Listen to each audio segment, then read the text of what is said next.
Medyo maasim. Kasi ang gusto nung iba, talagang nalalasahan nila yung asim. Tapos, sa pansit, itatapping siya sa ibabaw. Kumbaga, siya yung pinakakalamansi ng pansit. Yun ang pinakasahog.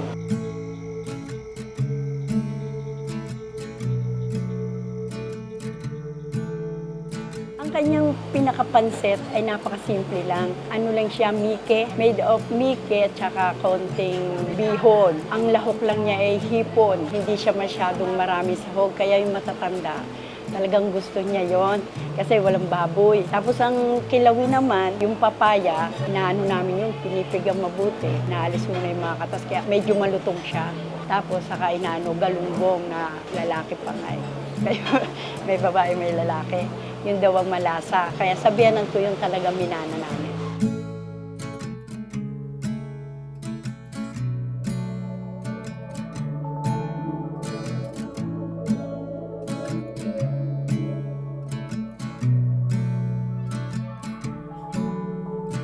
Ang pasit kilawin po ay kilawin na inano, yun ang original talaga. Papaya siya na galunggong ang kanyang main na sahog. Tapos ginigisa namin mabuti, saka suka. Yun lang. Dapat lutong-luto. Kaya binabalik-balikan ng aming pasit kilawin.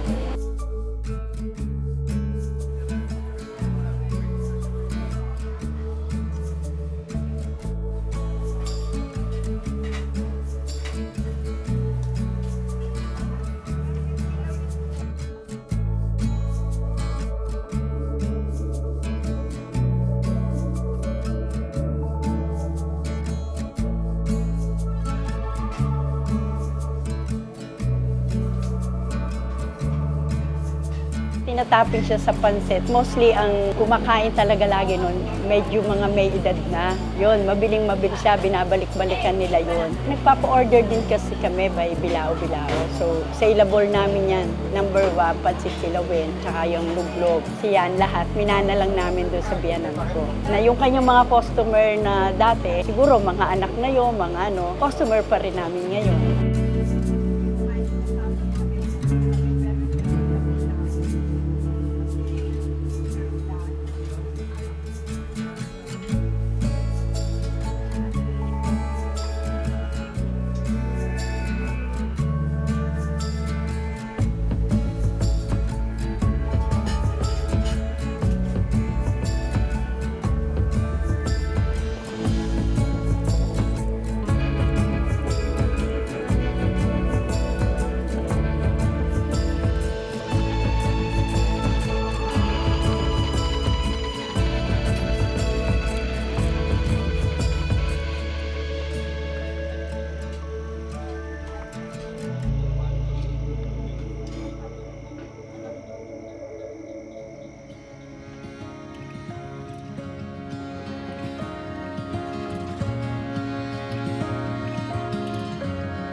Ako po si Helen Hoxon, taga General Trias, Cavite.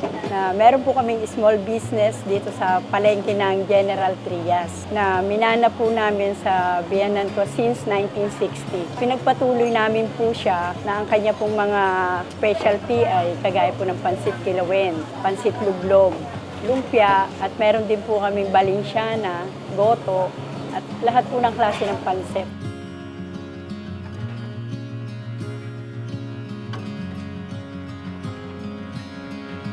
Obserbasyon ko sa biyanan ko, since sa mga customer niya, kilala siya sa malinis yung pesto. Malinis talaga siyang magawa. Saka lahat ng kanyang tinitinda na gusto niya, nasa ayos. Kaya mga customer, kilala pag sinabing kay Nanay Lole, malinis. Kaya mini-maintain ko yung kalinisan.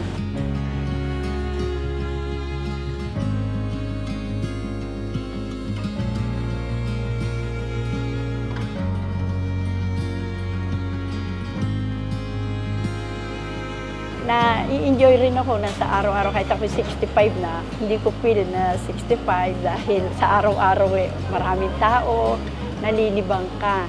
Saka talagang inaano ko siya, mini-maintain ko yung dinatnang ko na ganyan siya, yung proseso niya. Kaya yung mga tao, natutuwa sila sa akin. Ang exact location po namin ay matatagpuan dito sa D32, General Trias Public Market, Barangay Sampalucan, General Trias, Cavite. Kami ay lubos na nagpapasalamat sa mga sumusuporta sa amin, tumatangkilik. Kagaya nga po ng nasabi ko, since 1960, ang biyanan po ang nagsimula. So, yung mga anak niya, mga apo na sumusuporta pa rin hanggang sa ngayon, nagpapasalamat po kami ng lubos. Kung gusto niyo pong matikman ang aming mga niluluto rito, ang aming pong merienda, puntahan niyo lang po kami dito sa D32 General Trias Public Market.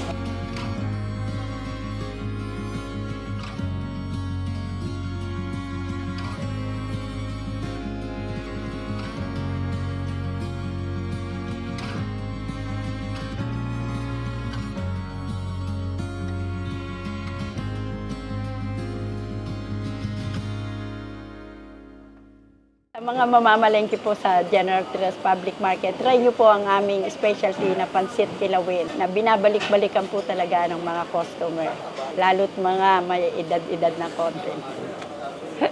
Yun. Yun, tikman na natin tong Loleng's Meriendahan since 1960 pa. Ito yung pansit nila. Oh. Tapos may kilawing papaya sa taas. Inahalo yan dyan. Yan yung pampalasa niya.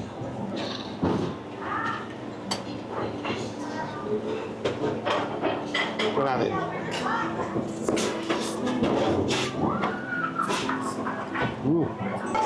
Sarap siya. Masim-masim to, parang atsari nasa ibabaw eh. Tapos nung nasa ilalim, plain lang naman. Sarap. Itong yellow na noodles nila, matabang lang naman siya. Kailangan samahan mo talaga nito. Para magano yung lasa niya. Maghalo ba? Ito naman yung pagsitlug-lug nila. Ito yung matabang noodles.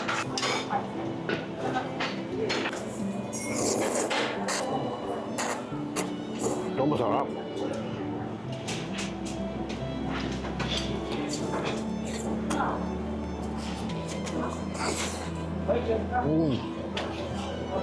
Isa dito sa binabalik-balikan dito, double shot.